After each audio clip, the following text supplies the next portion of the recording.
Magandang araw mga kaibigan. Welcome sa Tito Ver TV. Sa araw na ito ay isang talakayan na naman ang ating talakayin na naniniwala ko ng bawat isa sa atin ay interesadong malaman. Alam nyo ba kung ano ito, kaibigan? Ito ang kalagayan ng tao sa harapan ng Diyos.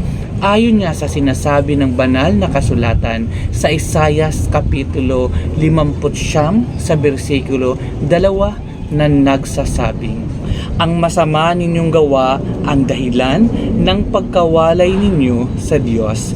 Nagkasala kayo kaya hindi ninyo siya makita at hindi niya kayo marinig." Makikita natin sa binasa nating talata kung ano ang magagawa ng kasalanan sa atin. Ito ang nagpapahiwalay sa atin sa Diyos. Kaya kung minsan kahit ano ang ating panalangin sa Panginoon ay hindi niya tayo naririnig. Ayon nga sa banal na kasulatan sa Roma Kapitulo 3, bersikulo 23 na nagsasabing, "Sapagkat ang lahat ay nagkasala at walang sino mang nakaabot sa kaluwalhatian ng Diyos." Ibig sabihin, lahat tayo ay nagkasala in one point in our life.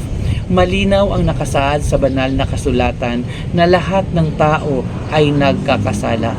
Kahit man ang pinakamabait, pinakamabuting tao sa mundong ito. Kung hindi tayo magbalik loob sa ating Panginoon, maari nating danasin ang kaparusahan dulot ng ating mga kasalanan. Dahil ayon sa sinasabi sa Roma Kapitulo 6, bersikulo 23 na nagsasabing, "Sapagkat kamatayan ang kabayaran ng kasalanan, ngunit ang walang bayad na kaloob ng Diyos ay buhay na walang hanggan sa pamamagitan ni Kristo Jesus na ating Panginoon." Napag-isipan na ba natin kung ano ang maaari nating gawin upang magbalik loob sa ating Panginoon? Naitanong na ba natin sa ating sarili kung ano ang pwede nating gawin? Ayon sa banal na kasulatan sa Gawa Kapitulo 2, bersikulo 38 na nagsasabing, "Sumagot si Pedro, pagsisihan ninyo talikuran ang inyong mga kasalanan at magpabautismo kayo sa pangalan Hesukristo upang kayo'y patawarin at tanggapin ninyo ang kaloob ng Espiritu Santo." Ito ang ating maaring gawin upang masiguro natin ang ating kaligtasan.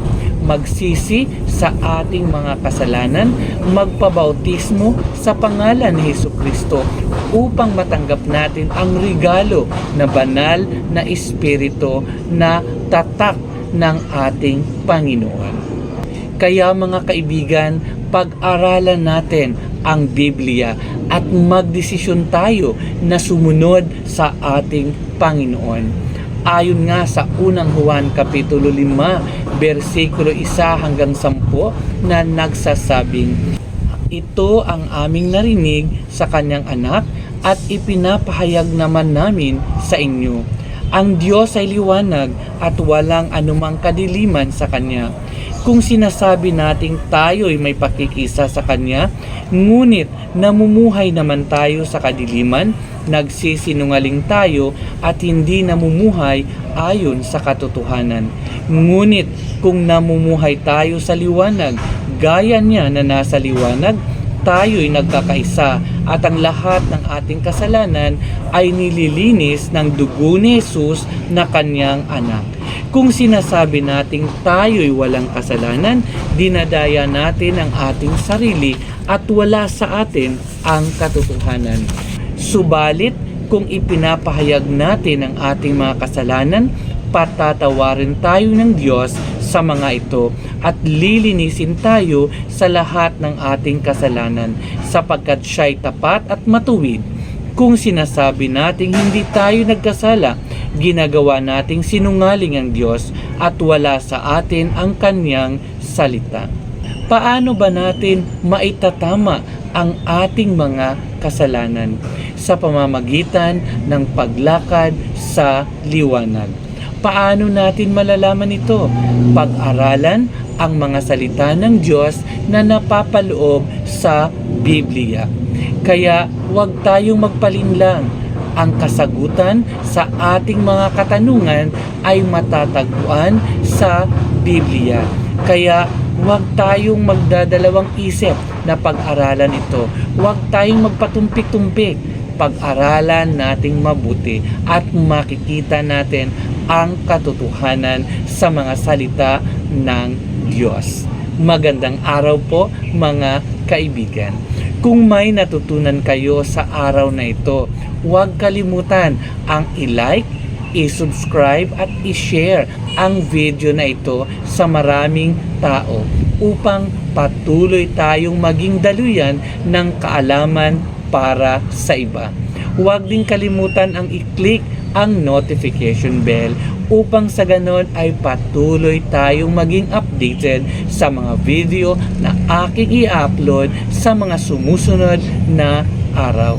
Hanggang sa muli nating pagkikita, pagpapalain nawa tayo ng ating Panginoon.